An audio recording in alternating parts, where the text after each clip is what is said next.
Good day, everyone. I'm your host, James Hicks from Hicks New Media. Welcome to another edition of Perspectives in Focus, where we highlight the people, industries, and technology that are making positive strides within society today. My guest today is Jenny Morehead. Jenny Morehead is the CEO of Flex HR, which is a full HR firm based out of the Midwest, East Coast. I don't know, something like that. We'll figure it out when we talk about it Yeah, later. perfect. You Uh, can give us both to us. I There like it is, it. right? They customize plans for all of their clients with services ranging from administration, regulatory compliance, payroll, recruiting, etc. Along with her role at Flex HR, Jenny is an entrepreneur, sales and marketing expert, and an independent board member who prides herself on building strong teams that exceed expectations for their clients. In her spare time, huh? She's an author and a co-author. She's actually written a book, CEO from Home, and the co author of Make Your Business Social. Today, we are going to talk about an interesting concept. So we're going to talk about how employers can keep employees motivated and also reverse how the employees can maintain that motivation as well. And with this new advent of hybrid work, lockdown, things of that nature, this concept that's been called quiet quitting. Let's talk about that, folks. You ready? Suck on the other side.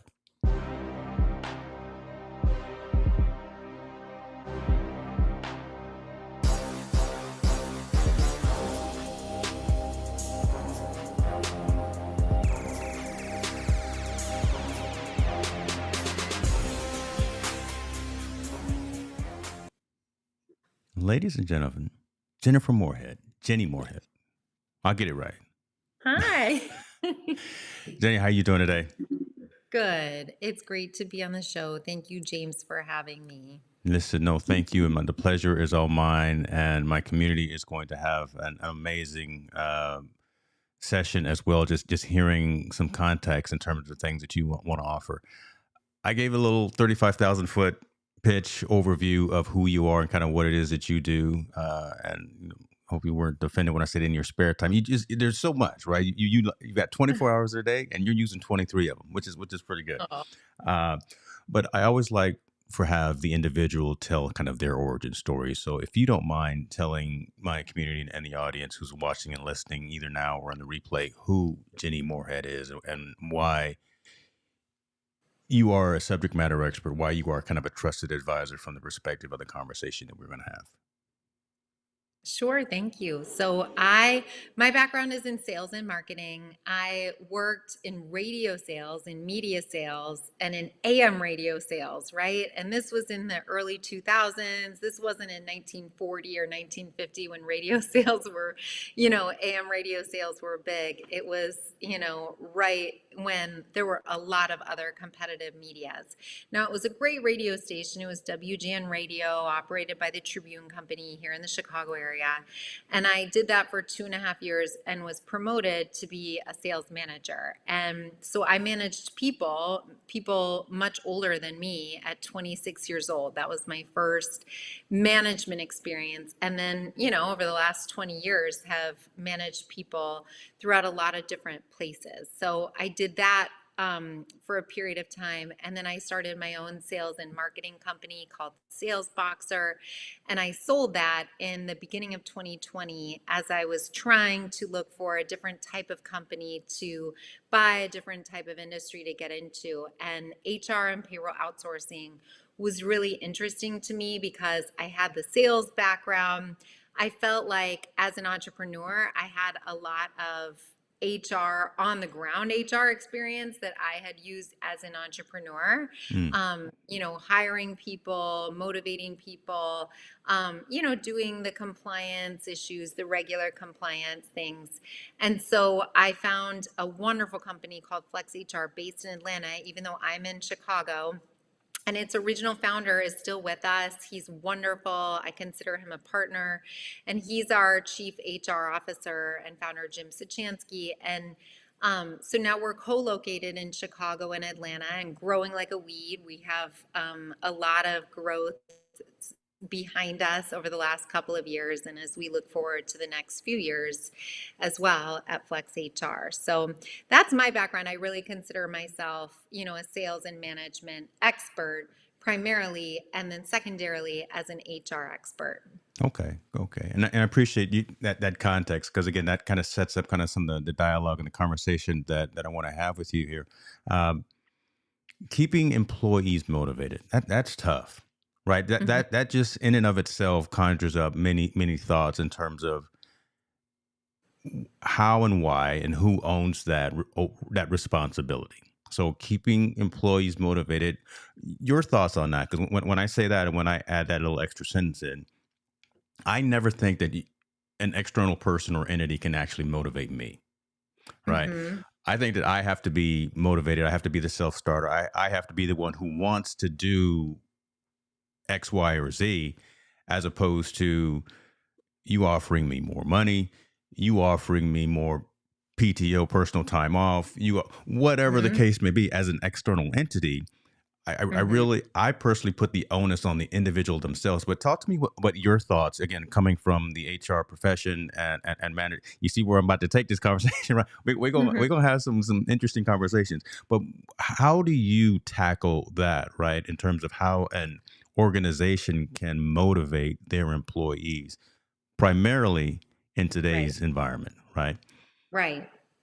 Well, it is not surprising to hear you say that you are motivated from within. You're an entrepreneur, with your own business. And so I do think for employees out there, and right now it's a huge game to try to find, it's a Mm, huge competitive game to try to find employees because I do think entrepreneurship was something that wasn't always allowed for a lot of different people. And now it is. A lot of people can have their own side gig, they can be a consultant on their own, they can do a lot of things on their own. And so it's really turned everything on its side. I think, hmm well, there are a couple of trends that have come up, right? I think the baby boomers who, it was always going to be disruptive when they left the workforce and they started leaving in Yeah. 2010. But then in 2020, they left in droves. And instead of like a year's worth of baby boomers leaving, we probably had several years worth of baby boomers leaving. The other thing that happened is that because of this shortage of employees, I mean, there's a shortage in employees to look after kids for women to go to work and hmm men.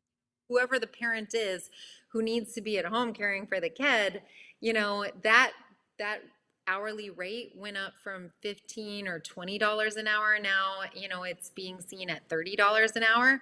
So Wow. there's really an assessment going on by people like, can I even go to the office? No, like I can't go. Or can I go to the restaurant where I work? Or can I go to the hotel where I work? Or the factory where I work? And it's like, I can't. It's just not affordable.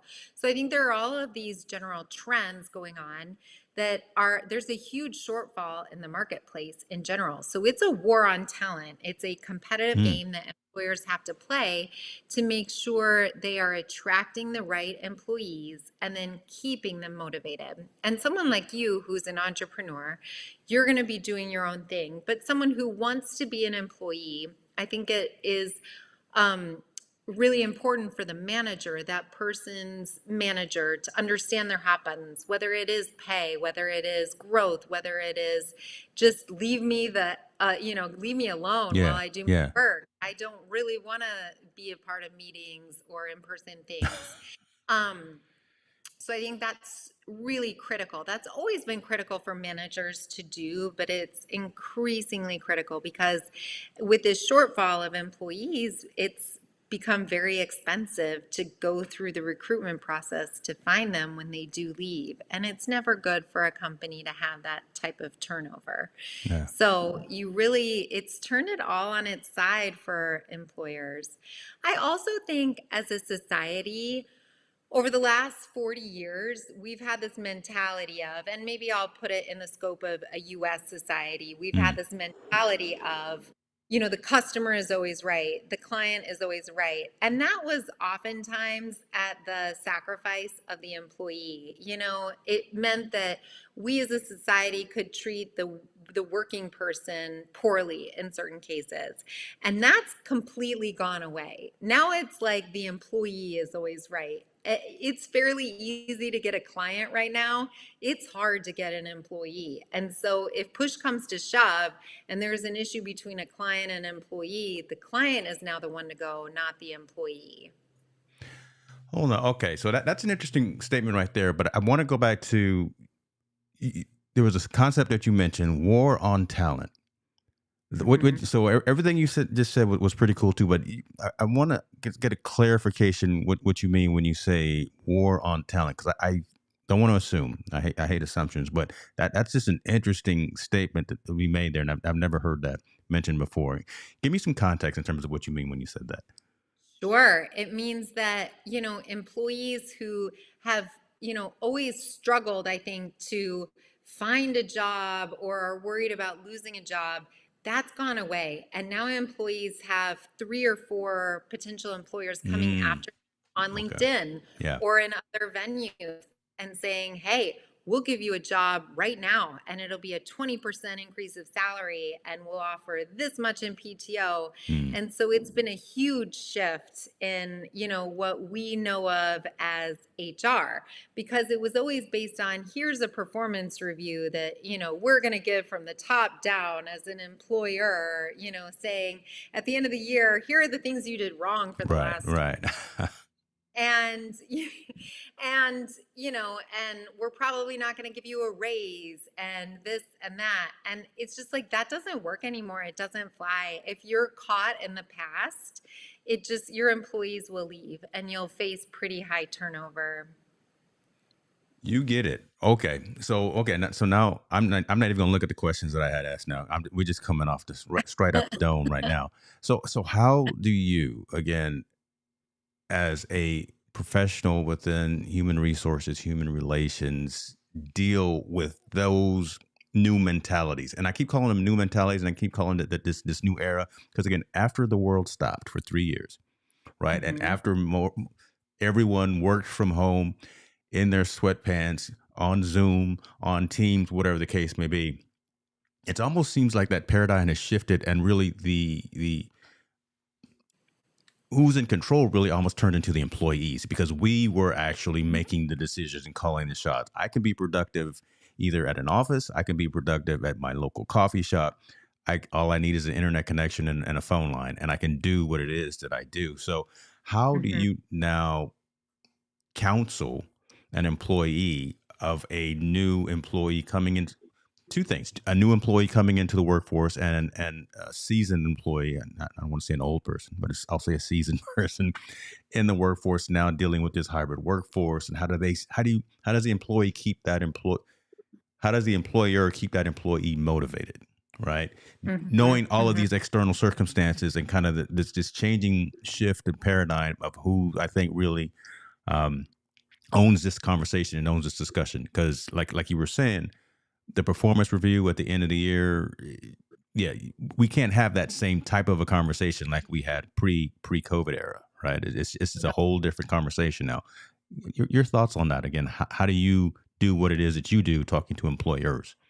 Sure. I think, from a tactical standpoint in HR, signing people up for benefits or doing the deductions in the payroll or some of the nuts and bolts onboarding and filling out the W-4, the tactical pieces have stayed the same, Mm, right? mm, It's the strategic parts of HR, like the performance review and the manager training and the motivating of the employees and the culture development that has completely shifted.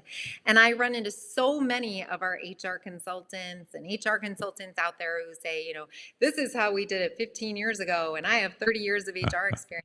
And it's completely out the window. And honestly, it's much better to have a perspective of an entrepreneur where you're earning your keep every single day. You are, getting to it every single day and proving yourself and proving your worth with these employers. So I think it's incredibly important right now to be very positive in your feedback. I think that's very important to the most recent generation who's entered the workforce. It's incredibly important in a hybrid environment or a remote environment to slow down your training. It has to go mm. really slow and be really repetitive. It's not that someone on the other end is dumb or that, they're lazy. It's just you have to slow it down. There are some things that are missed not being in a physical environment. There are some really huge advantages for being not in a physical environment and being remote, but you have to slow down training. I think you have to make that feedback really positive and really specific and say, I noticed this very specific thing about what you did, and this really contributes to your growth plan.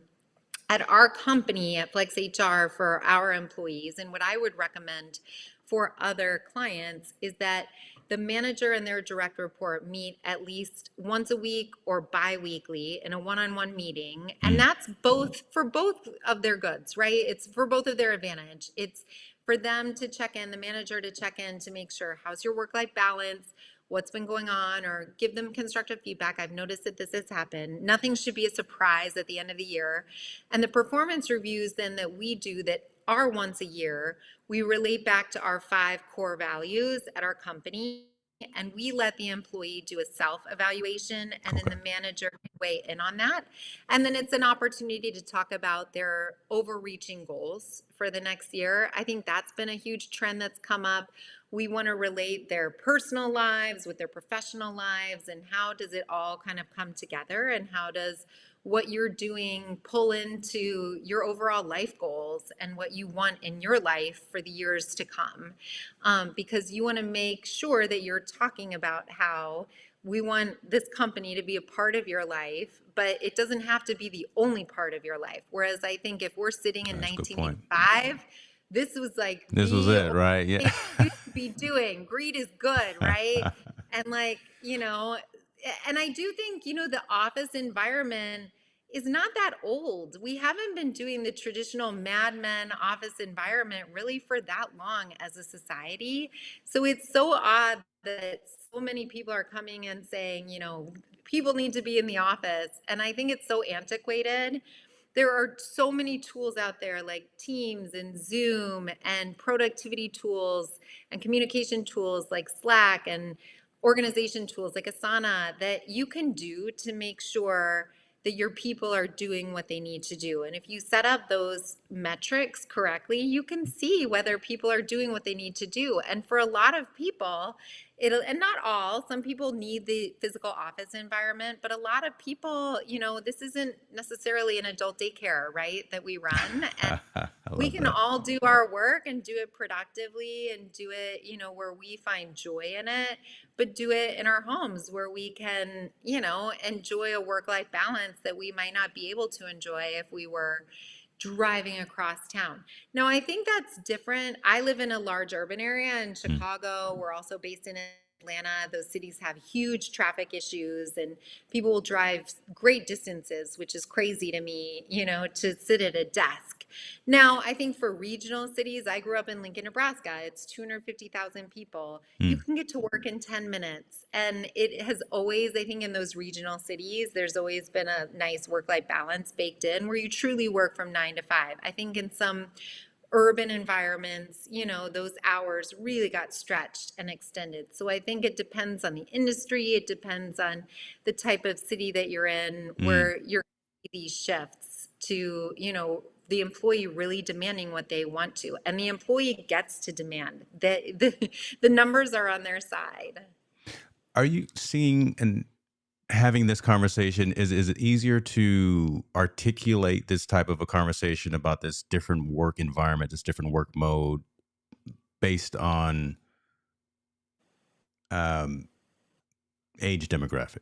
Right. Are you seeing kind of the younger folks coming out of college right now still, I mean, just firing on all cylinders, want to go out there and tackle everything, take over the world, and do the good work, which is admirable, but when they're willing to use all 24 hours at the office, knocking it out, doing whatever. Whereas you see folks who have been around the block a couple of times, gone through a couple of layoffs, been fired, been transferred, been whatever the case may be, a little more seasoned in their workforce, right?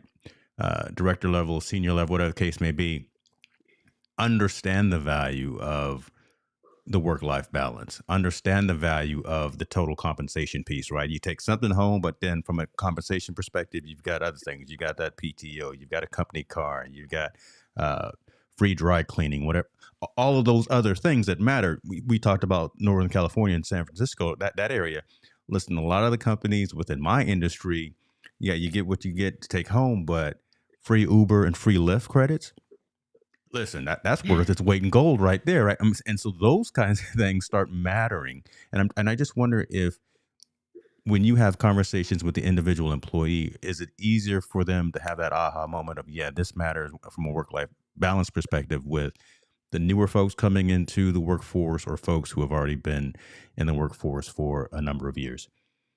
Yeah, I think so. People, I'll kind of divide it like 35 plus, right? 35 years old and older. They have been trained in some capacity. They've been trained usually in an office environment, which is because that's what we were all used to doing. I think a fairly good training area.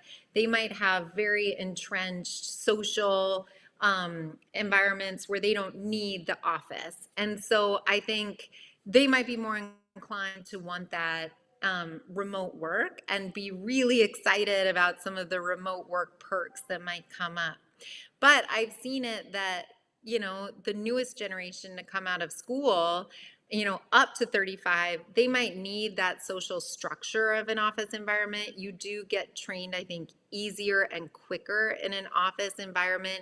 You get to make deeper friendships in an office environment. I do think that that is the case, and not just office. If you're a teacher in a school, or if you're a police officer in a police department, there are some industries that this is just not a Yeah. capability or, something that you could have. However, when I talk to those younger people, I think they've seen the the negative results of that go all out type of mentality with their parents. I think they Hmm. saw divorce. I think they saw the effect that it had on our environment, driving 2 hours each way to work and what that does to our environment. That kind of, I don't care what it costs, I'm going to be there at my desk. That has gone away. No one Yeah. feels that way, right, anymore. And so I think the youngest generation, they're excited to work. They want to show their value, but they're also very aware of the cost that that work has. And so they're not going to work, 80 hours a week. They're going to do their 40 hours a week, and they're going to create some good value. But I think they're very aware of like mental health issues and accommodations that they might need in their work environment. They might do hybrid, but they recognize that it's nice to have maybe a day or two, if they can get it, at home per week. So I think, and they're not afraid to ask for it. They're not afraid to ask for what the I agree. salary I've seen that for too. their Yeah. benefits. And I think employers get very concerned because it's been so formal, and we are the ones to be respected, and that's just not the case anymore. And you can't approach it like that anymore if you want the best talent force that you can get. And I think it's very easy to be like, the age old thing of, the newest generation, yada, yada, yada. But that's always been That's said. always, And yeah, that's always been every decade, right? Every time we go around, it's been said that way. Okay, that right. that is good, right? And I appreciate you saying, and I do, I love and I see the attentiveness, the the ability and the willingness to speak up, right, for this next generation that's coming up. I think we as the older, I'm gonna say the seasoned older, I don't know, Mm-hmm. we're gonna be okay, right? When these 18, 19, 20 some years old come and take over the world, I think we're gonna be all right. So I really love to hear also just from the fact that you see that as well, and you speak that into existence. What you've already said, you utilize some of those practices at Flex HR, but you're you're walking the walk that you actually talk, right? You're Yes. utilizing those types of policies and procedures in house as well. And as you talk to your clients about understanding the value of work life balance, understanding the value of uh, do all you can, while you can, what you're doing, but don't forget to take care of yourself, right? These mental health and these mental awareness conversations are real. And we're Mm-hmm. seeing too many instances where folks are flaming out, burning out, and harming themselves or whatever the case may be. And we really can't address those ahead of time. And it's comforting to hear someone in your role, in your position, and your level of authority having that conversation with the Mhm. employers and the employees. So um, Mhm. now let's. Absolutely. And even prospective clients, we've doubled in revenue in 2 years. A lot because people can't find the employees to do the HR and payroll work. And, we do that for them on their behalf. But I don't live on some, secluded island with employees that will just, take harassment by clients or be treated cruelly. I am under the same situation where I need to make sure they find joy in their work and that, what is given is reciprocated from the client. And so we have to educate the client a lot on we're not a normal vendor. You're going to be integrating and working with, the person on my team each and Mm, every day. And it's a very intimate relationship. And so it is my responsibility. And I do this. I was meeting with a client that could have been very large for us, and I had met two different times with them. And, after 2 hours of my time doing a full discovery phase and understanding their needs, I told them, that we weren't the right fit. mm, And you have to have enough gumption to stand up to it, even when it could be really interesting from a revenue standpoint, to look down the road and say, this isn't going to be good for my employees. I would have someone quit, and then, and I can't sacrifice that person right now.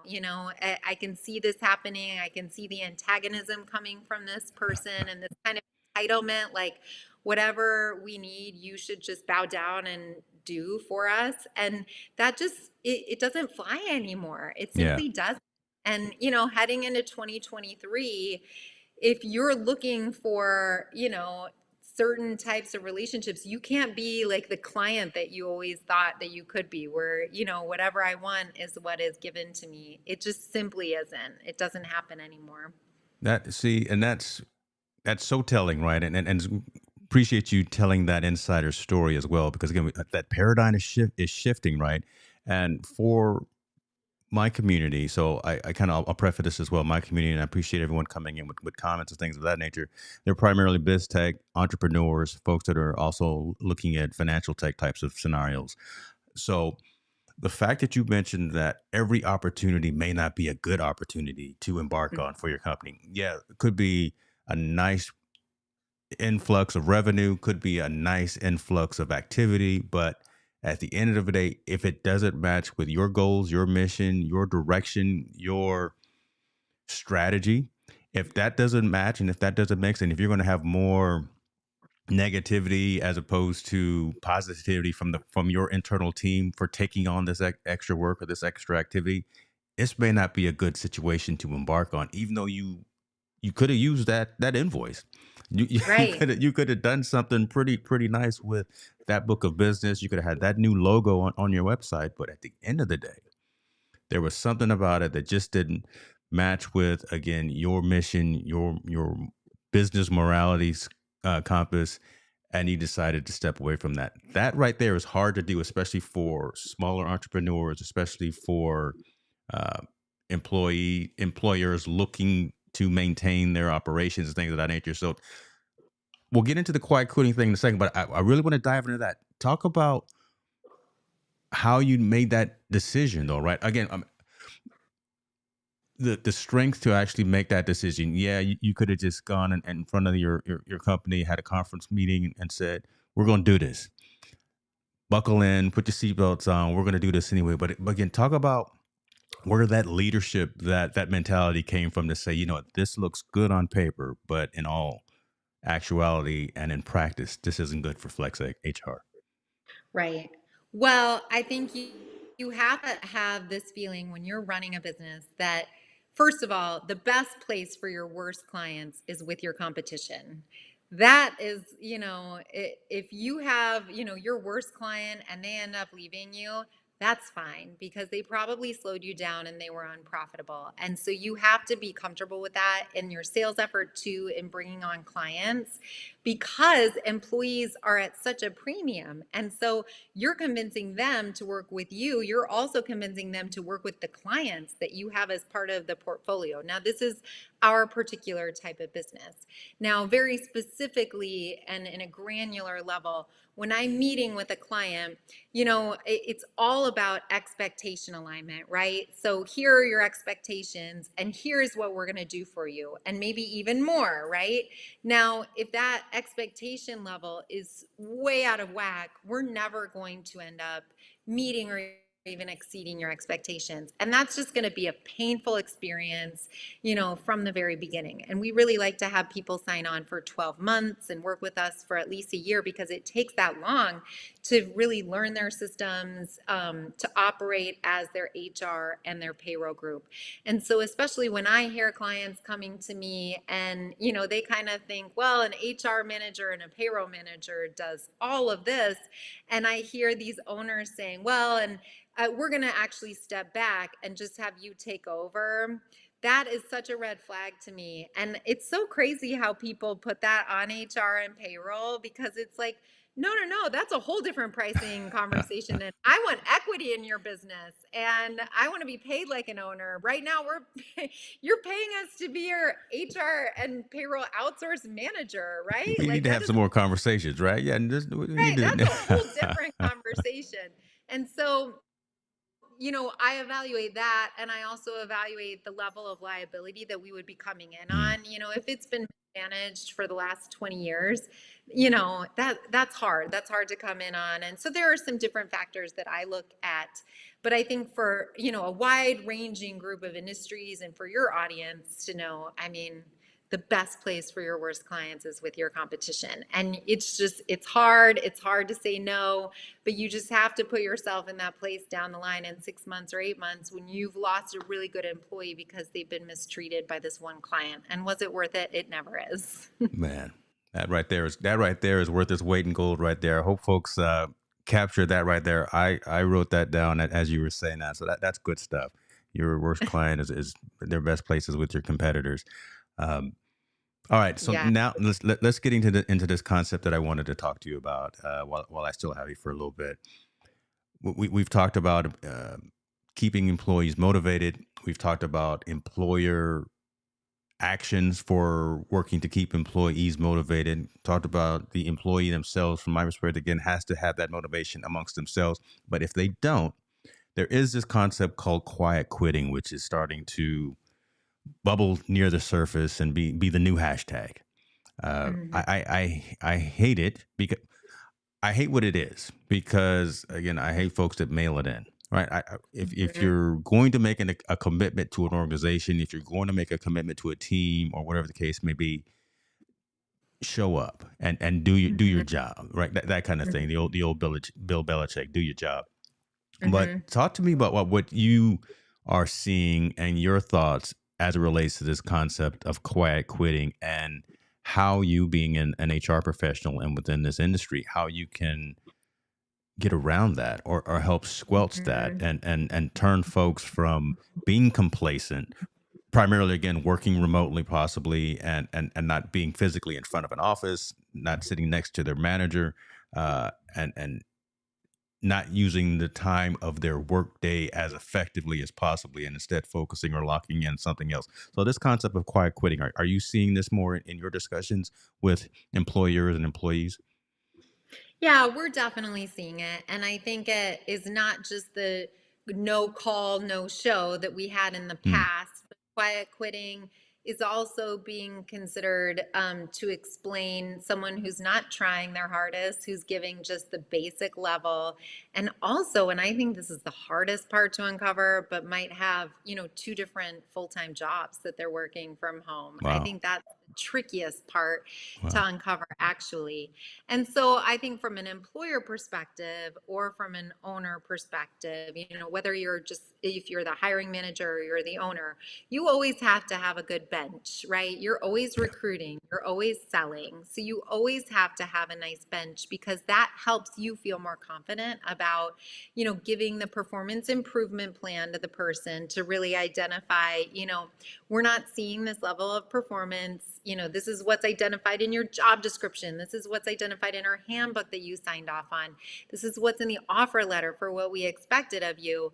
And we're not seeing that, and here's how we want to turn this around. Here's how we want to improve that. So Hmm. it's nice to give them that, feedback and give you that time, to find someone, to potentially find someone, because also, people can get that negative feedback and run. So you have to be ready once you give that negative feedback to kind of have someone waiting in the wings, I think is the best way. But terminate quickly, especially if you're a small business. You can't afford it because your A players are so important as a small company. If you have only 10 people on your team, 20 people, 30 people, you see that level of non-commitment very quickly and very easily.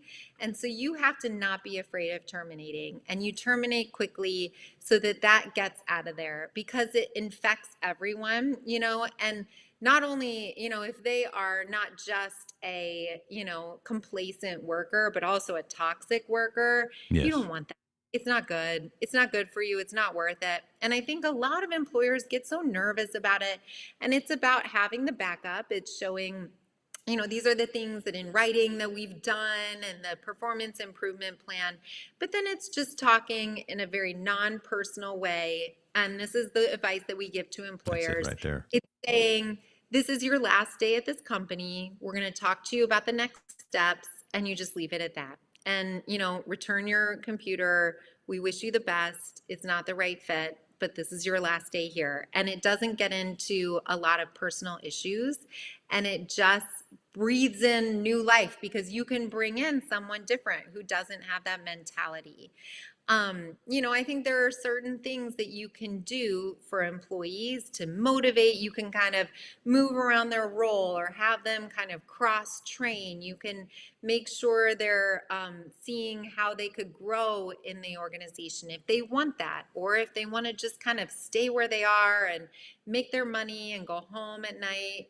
Reinforce that. You have to find their hot buttons in order to really push them. And some of your A players, they're going to want to be pushed and pushed and pushed.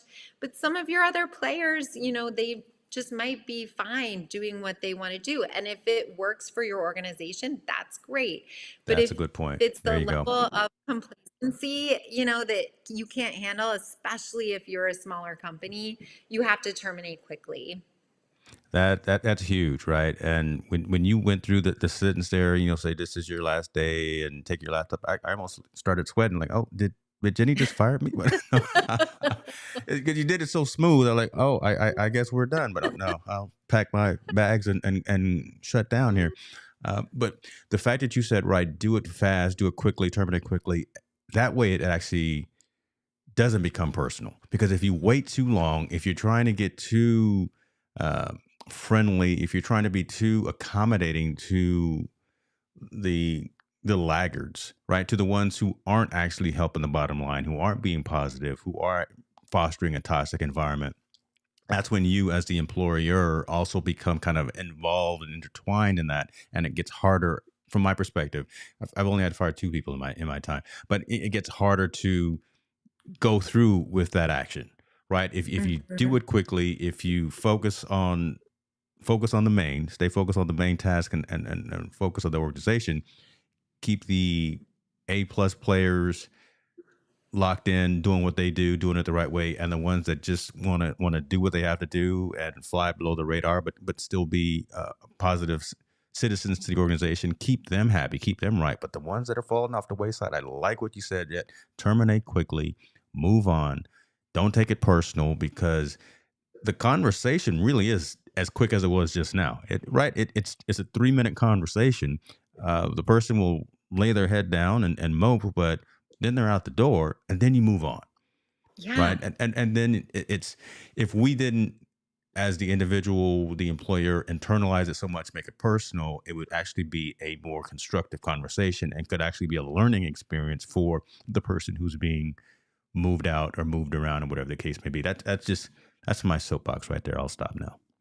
Yeah, no, but I get it. I think, we all have started businesses because we care about people and building teams. And Yeah. so that's part of it. And so I've spoken in different business school classes. And, I think when you're younger, you kind of have this thought, I got the feedback, she's so heartless. Seemed so easy for her to terminate. But you're also, as an owner and even a hiring manager, you have some fiduciary responsibilities to the Yes. organization, right? Like, Yes. you need to keep it afloat. You need to keep it going. You need to keep the people who are motivated and playing for the team, excited and getting raises. And in order to do that, you have to show, like, your work is meaningful. And when people don't pull their weight, they leave. And That I is think true. it's really important to show that, like, I'm not afraid of this. I'm not afraid of someone who doesn't perform or refuses to perform. You can try your best to motivate them. But if you see that kind of, that quiet quitting attitude, or you kind of sense that they might have a different job going or different priorities, like, are they at lunch just for like 4 hours every day? You can tell and you can see, and it doesn't take that long if you really dig in. And then it just has to be eliminated from the organization. I love it. I love it. Get some comments coming in. They're not posting up on within the studio, but I'll read them as well because they were interesting to what we were just talking about. Cheryl saying you must excise the toxic people quickly and respectfully. Love that comment right there. And then Coffee Talk and Text says it's about not feeling you're being taken advantage of. I Hmm. like that. I I like agree that. with that.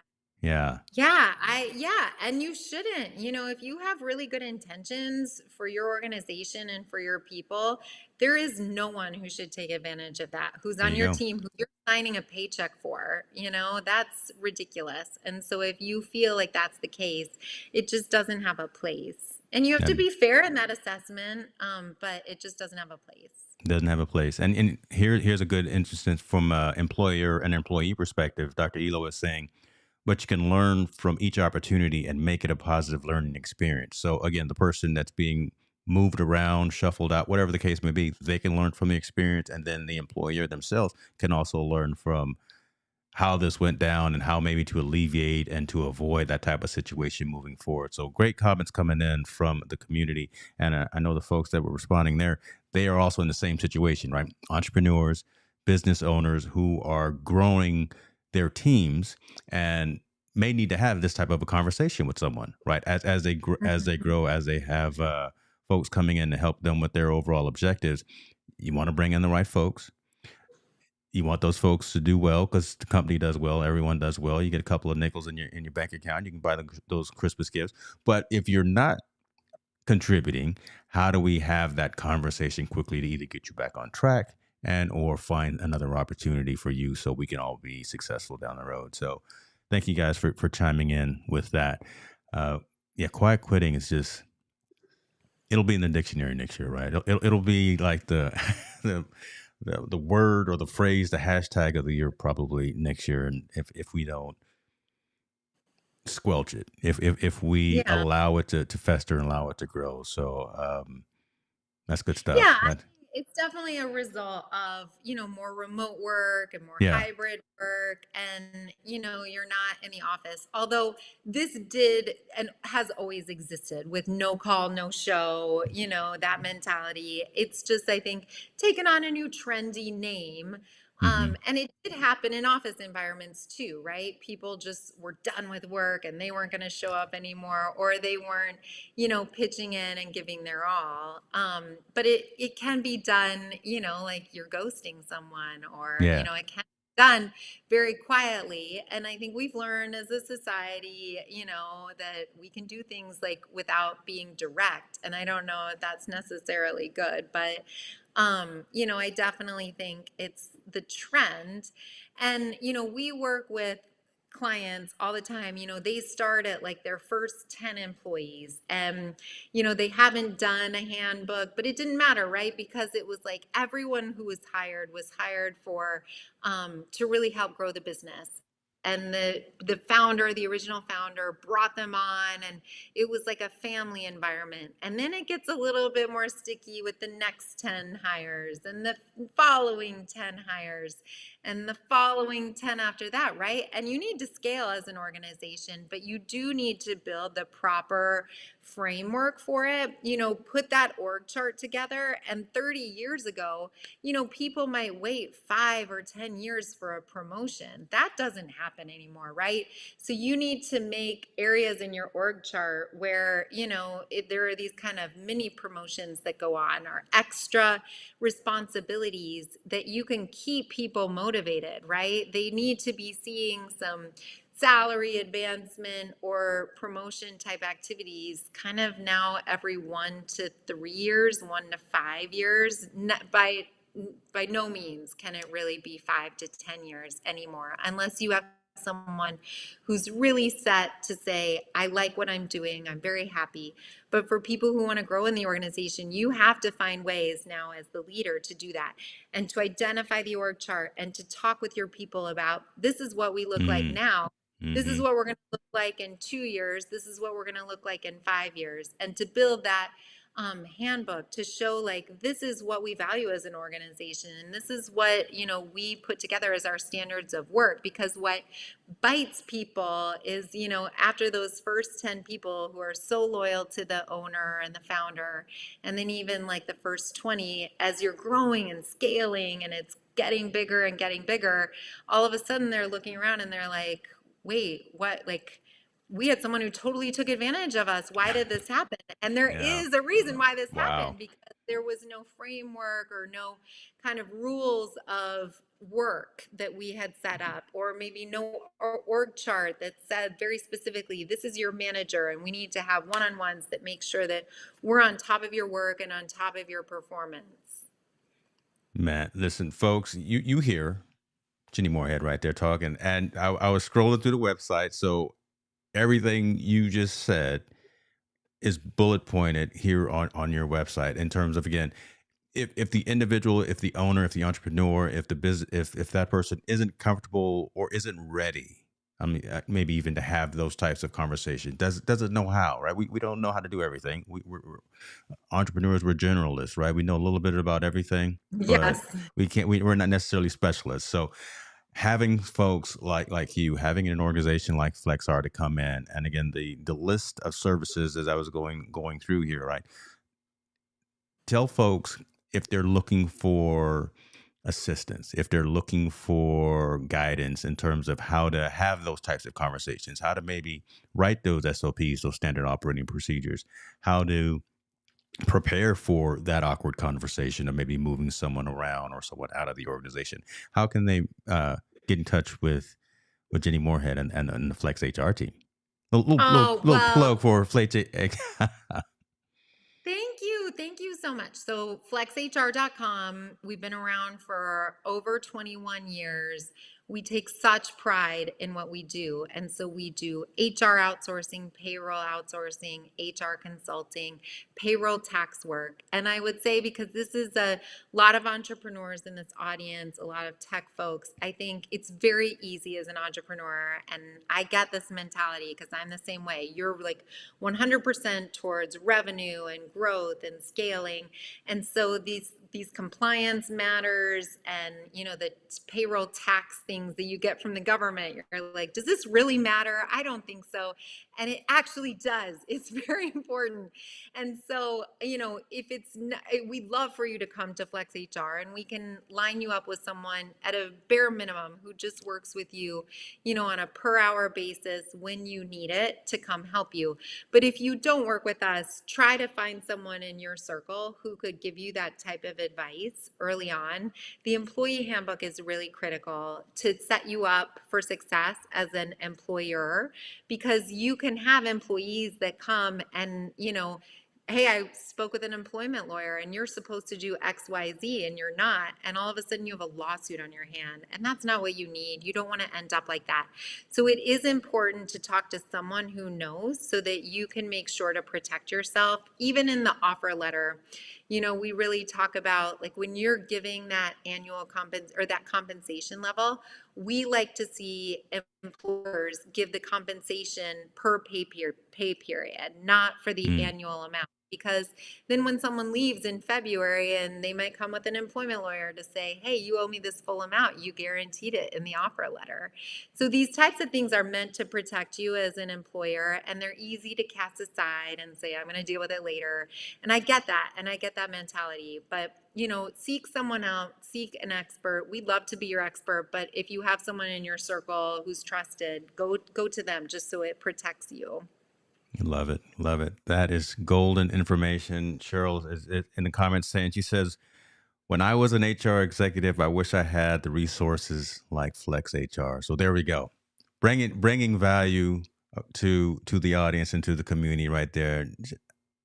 Jenny Morehead, listen, this is good stuff. And this is timely as well because again, I just fall back on just the time of the year, time of just society as well. Again, since the 3 years that we were locked down, and folks getting into a different mindset, maybe shifting, maybe taking their eye off of the goal, getting a little complacent in their roles and things like that.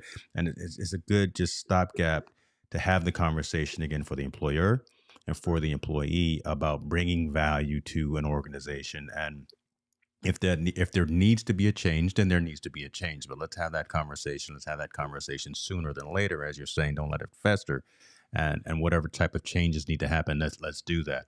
But again, this is one of those awkward conversations that probably doesn't happen until it's too late a lot of times, and that's when you start hearing it on the news that this company has fallen by the wayside or this employee has fallen by the wayside. But I think it matters to have people like you and people like Flex HR out there doing that diligence ahead of time to kind of counteract some of that Hmm. stuff. So I thank you for the opportunity to have you on the show, and I thank you for your time and your expertise in this particular field.